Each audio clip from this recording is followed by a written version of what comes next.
ছোট বড় খবর নিয়ে আমি অনুশ্রী শুরু করছি আপনাদের প্রিয় অনুষ্ঠান খেলা আর খেলা। ফুটবলের ডায়েরি নিবেদন করছে সংবাদ প্রতিদিন। জেমি ম্যাকলারেনকে কেন্দ্র করে ক্রমে জল্পনা বাড়ছে আগামী দিনে কোন ক্লাবে যোগ দিতে চলেছেন তিনি, এই প্রশ্ন রয়ে গিয়েছে। এরই মধ্যে সমাজ মাধ্যমে বড় দাবি করা হলো।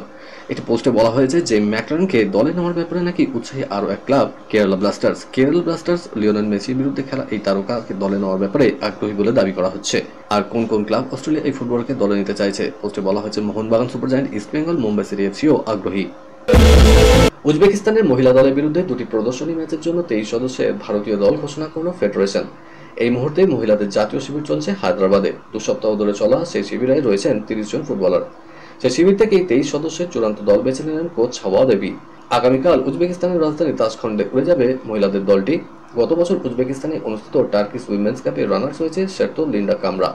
তারপর ফের দুটি প্রদর্শনী ম্যাচ খেলতে সেখানে যাচ্ছে ভারতীয় মহিলা ফুটবল দল। প্রথম প্রদর্শনী ম্যাচ 31 মে, দ্বিতীয় ম্যাচ 4 জুন। ক্রিকেটের ডায়েরি। তারা পিচ তৈরি করেন, তারা মাঠ তৈরি করেন, কিন্তু তাদের কথা আড়ালেই থেকে যায়। আইপিএল ফাইনালের পর সে কিউরেটর ও মাঠ কর্মীদের বিশেষভাবে সম্মান জানালো বোর্ড। যে 10টি কেন্দ্র নিয়মিত খেলা হয়েছে, প্রতিটি কেন্দ্রের জন্য বরাদ্দ হয়েছে 25 লক্ষ টাকা। এছাড়া ছিল 3টি অতিরিক্ত কেন্দ্র, সেখানেও কয়েকটি ম্যাচ হয়েছে। এই সমস্ত কেন্দ্রের জন্য বরাদ্দ ছিল 10 লক্ষ। পাঞ্জাব কিংসের দ্বিতীয় হোম গ্রাউন্ড করা হয় ধর্মশালাকে। কিউরেটর এবং মাঠকর্মীরা যেভাবে পরিশ্রম করেছেন, এমনকি বৃষ্টির মুখে যেভাবে মাঠকে রক্ষা করেছেন, সেই ভূমিকার প্রশংসা করা হয়েছে বোর্ড সচিব জয় শাহের এক্স হ্যান্ডেল থেকে। কেকেআরকে তৃতীয়বারের জন্য চ্যাম্পিয়ন করিয়ে নাইট তারকা জানিয়ে দিলেন 3 ফরম্যাটের কোনো একটিকে বিদায় জানানোর জন্য চিন্তা ভাবনা করছেন তিনি। পরবর্তী একদিনের বিশ্বকাপ যেহেতু 2027 সালে, খুব সম্ভবত ওডিআই ফরম্যাটকেই বিদায় জানাবেন তিনি। স্টার্কের কথায় ক্রিকেট ক্যারিয়ারের প্রায় শেষ দিকে চলে এসেছি, পরের বিশ্বকাপ হইতে এখনো অনেকটা সময়, তার আগে একটা ফরম্যাট থেকে নিজেকে সরিয়ে নেব, তাতে আরও বেশি করে ফ্র্যাঞ্চাইজি ক্রিকেটের পথ প্রশস্ত করব।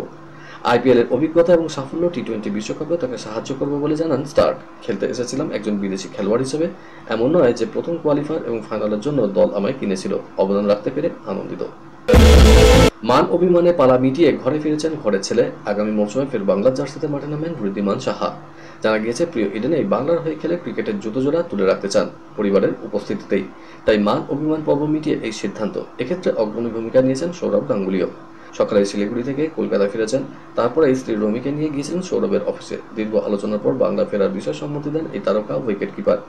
যদিও এই প্রসঙ্গে এখনো বিস্তারিত কিছু বলতে চাননি, তবু বলেছেন সবকিছু ঠিকঠাক চললে আগামী বছর বাংলার হয়েই খেলবো। যেহেতু ত্রিপুরা থেকে এখনো ছাড়পত্র পাইনি, তাই বাংলায় ফিরলাম, জোরবেলায় বলতে পারছি না।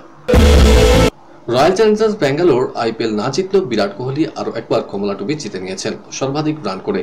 সদ্য সমাপ্ত আইপিএলে 15টি ম্যাচে বিরাট করেছেন 741 রান। এই প্রথম কোনো ভারতীয় ক্রিকেটার আইপিএলে দুবার কমলা টুপি জিতলেন, যার পরে তিনি বলেছেন, এই মৌসুমে কমলা টুপি জিতে আমি সম্মানিত।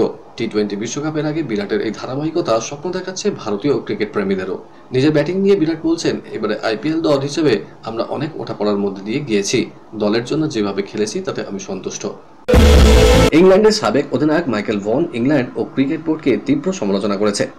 পাকিস্তানের বিরুদ্ধে চলমান টি20 সিরিজ নিয়ে তিনি কটাক্ষ করে বলেছেন, এর চেয়ে আইপিএল ভালো ছিল। ভন মনে করেন ইংল্যান্ডের ক্রিকেটারদের আইপিএল ছেড়ে দেশে ফিরে এসে পাকিস্তানের বিরুদ্ধে খেলাটা সময়ের অপচয়। তিনি বলছেন, আইপিএল এর মতো উচ্চমানের টুর্নামেন্ট খেললে Will Jacks, Phil Salt, Jos বাটলারদের অনেক বেশি ভালো হতো। এলিমিনেটর ম্যাচের চাপ সামলানো সহজ ব্যাপার নয়। পাকিস্তানের বিরুদ্ধে টি20 সিরিজ খেলাচ্ছে আইপিএল খেললে ওয়ার্ল্ড কাপের জন্য আরো ভালো প্রস্তুতি হতে পারত। খেলার খবর আরও আছে, কিন্তু তার আগে নিয়ে নিতে হচ্ছে ছোট্ট একটা ব্রেক। সঙ্গে থাকুন।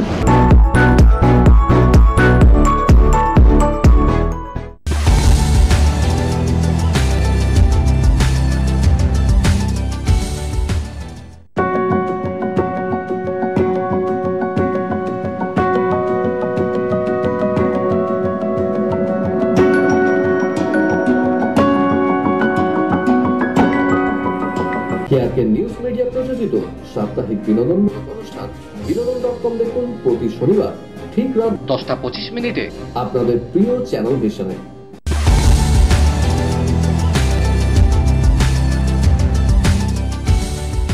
ব্রেকের পর যথারীতি আবার হাজির আপনাদের প্রিয় খেলা আর খেলা নিয়ে।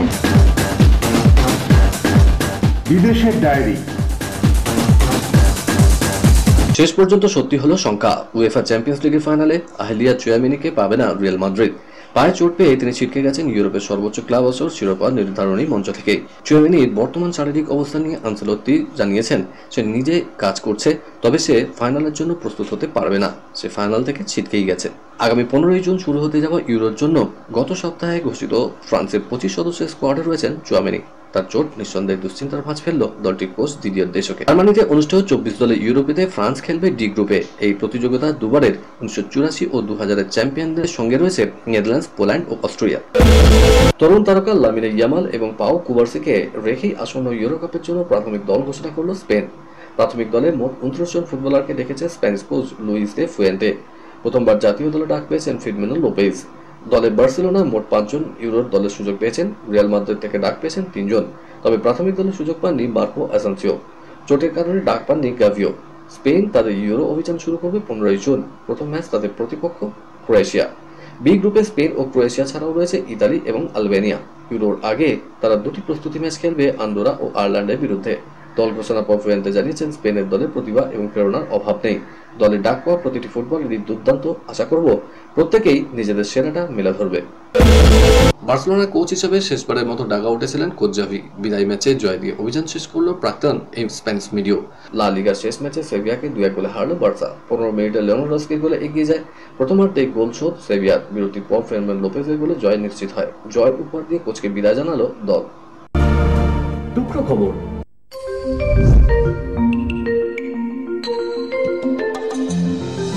রোলাগারোতে তার ঘর বাড়ি, এখানেই তার সাম্রাজ্য। সেই রোলাগারো থেকে ছিটকে যেতে হলো লাল সুরকির সম্রাটকে। ফরাসি ওপেনের পুরুষদের সিঙ্গেলসে প্রথম রাউন্ডে হেরে গেলেন স্প্যানিশ কিংবদন্তি রাফায়েল নাদাল। চতুর্থ ম্যাচে আলেকজান্ডার জেরেভের কাছে 6-3, 7-6, 6-3-এ পরাস্ত হলেন 14 বারের ফরাসি ওপেন চ্যাম্পিয়ন। দীর্ঘদিন চোট আঘাতের কারণে কোর্টের বাইরে থাকায় তার প্রিয় টুর্নামেন্টে অবাছাই হিসাবেই খেলতে নেমেছিলেন প্রতিপক্ষ 10 বছরের ছোট জেরেভ। ফরাসি ওপেনের ড্রয়ের পরেই নাদাল বলেছিলেন প্রতিদ্বন্দ্বী হিসেবে জেরেভ যথেষ্টই কঠিন। এদিন প্রথম সেটে মোটেই সুবিধা করতে পারেননি নাদাল, সহজেই হার মানেন। দ্বিতীয় রাউন্ডে পৌঁছে গেলেন কার্লোস আলকারাজ। প্রথম রাউন্ডের ম্যাচে তৃতীয় বাছাই স্প্যানিশ তারকা 6-1, 6-2, 6-1-এ উড়িয়ে দিলেন আমেরিকার জে উলফকে। জিতেছেন জানেক সেনারো। তিনি 6-3, 6-3, 6-4-এ হারিয়েছেন ক্রিস ইউব্যাংকসকে। ভারতের সুমিত নাগাল 2-6, 0-6, 6-7-এ হারলেন কারেন কাসনভের কাছে। মহিলাদের সিঙ্গেলসে প্রথম রাউন্ডে শীর্ষ বাছাই ইগা সুয়াইতেক 6-1, 6-2-এ হারিয়েছেন লিও জিনজেনকে। এছাড়া জিতেছেন নাওমি ওসাকা, সোফিয়া কেনেন এবং জেলেনা ওস্তাপেঙ্কা, তবে হেরে গিয়েছেন বারবারা ক্রেজিকোভা। বাহরিন প্যারা ব্যাডমিন্টনে সোনা জয়ের হ্যাট্রিক করলেন মনোজ সরকার। বিডব্লিউএফ এর লেভেল 2 পর্যায়ে এই প্রতিযোগিতায় সিঙ্গেলসে একটি এবং ডাবলসে একজোড়া ইভেন্টে চ্যাম্পিয়ন হয়েছেন ভারতের এই প্যারা শাটলার। সব মিলিয়ে 4টি সোনা সহ 21টি পদক বাহরিন পেয়েছে ভারত। সিঙ্গেলসে মনোজ সোনা জিতেছেন SL3 ইভেন্টে। এই ইভেন্টেরই ডাবলসে চ্যাম্পিয়ন হয়েছেন তিনি দীপ রঞ্জনকে সঙ্গী করে। এই জুটি সোনা জিতেছে AC5 ইভেন্টের ডাবলসে। দুরন্ত পারফরমেন্স প্রসঙ্গে মনোজ বলেছেন, প্যারা অলিম্পিকের আগে 3টি সোনা জিততে পেরে ভালোই লাগছে। অধিনায়কোচিত পারফরমেন্স। ভারত অধিনায়ক হরমনপ্রীত সিং এর দুরন্ত হ্যাট্রিকের সৌজন্যে FIS প্রো লিগের রুদ্ধশ্বাস ম্যাচে ভারতের পুরুষ হকি দল 5-4 গোলে হারালো আর্জেন্টিনাকে। হরমনপ্রীত 29, 50 এবং 52 মিনিটে গোলগুলি করেন। এছাড়া ভারতের হয়ে বাকি দুটি গোল করেন আরাইজি সিং ও গুরজান সিং। এই ম্যাচে ভারতের শুরুটা ভালো হয়নি। 3 মিনিটে ফেডেরিকো মেনেজের গোলে এগিয়ে যায় আর্জেন্টিনা। দক্ষিণ এশিয়া যুব টেবিল টেনিস চ্যাম্পিয়নশিপে 3টে সোনা জিতল ভারত।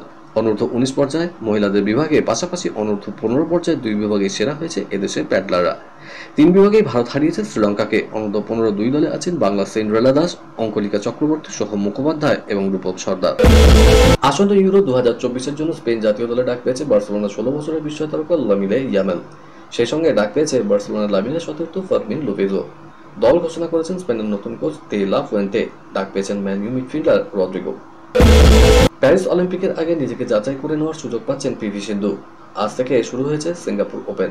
মালয়েশিয়া ওপেনের রানার সিন্ধু প্রথম রাউন্ডে খেলবেন ডেনমার্কের লিনে ওয়ার্সফিল্ডের বিরুদ্ধে। সেই ম্যাচ জিতলে সিন্ধু প্রতিপক্ষ স্পেনের ক্যারোলিনা মারিন। ছেলেদের সিঙ্গেলসে খেলবেন লক্ষ্য সেন, HS প্রণয়। লক্ষ্যের প্রতিপক্ষ ভিক্টর অ্যাক্সেলসেন। প্যারিস অলিম্পিকে বক্সিং এর যোগ্যতা অর্জন পর্বে মহিলাদের বিভাগে জিতলেন অনুক্ষিতা বোরো। 60 কেজি বিভাগে তিনি হারিয়েছেন মঙ্গোলিয়ার বক্সার মামুন মনেকোরকে 4-1 ফলে। তবে ছেলেদের 80 কেজি বিভাগে ভারতের অভিমন্যু লোরা হেরে গিয়েছেন আয়ারল্যান্ডের কেলিন ক্যাসিডির কাছে। কলকাতার ডায়েরি নিবেদন করছে গুড এজ হসপিটাল। এই সিজনে আই লিগ জয় করেছে মহাবারাত স্পোর্টিং ক্লাব। সেই সুবাদে নতুন ফুটবল মরশুমে ISL-এ অংশ নেবে এই তৃতীয় প্রধান। দেশের এই প্রথম সারি ফুটবল টুর্নামেন্টে অংশ নেওয়ার কথা মাথায় রেখেই নতুন করে দল গঠন শুরু করে দিয়েছে তারা। যার ফলে একদিকে বদল আসতে চলেছে সাদা কালো শিবিরের অন্দরে, কিন্তু এক্ষেত্রে নিজেদের দলের দাপটে ফুটবলারদের ধরে রাখার সিদ্ধান্ত নিয়েছে ব্ল্যাক প্যান্থার্সরা, যাদের মধ্যে রয়েছেন পদম ছেত্রী, এডি হার্নান্ডেজ ও আলেক্সিস গোমেজ। আরও এক বিদেশি ফুটবলারকে ধরে রাখার পথে হাঁটতে চলেছে মডার্ন স্পোর্টিং, তিনি জোসেফ আজদাই। আরও একজন ফুটবলারকে বিদায় জানালো এটিকে মোহনবাগান। বিদ্যানন্দ সিংকে রিলিজ করার কথা পাকাপাকিভাবে জানিয়েছে সবুজ মেরুন শিবির।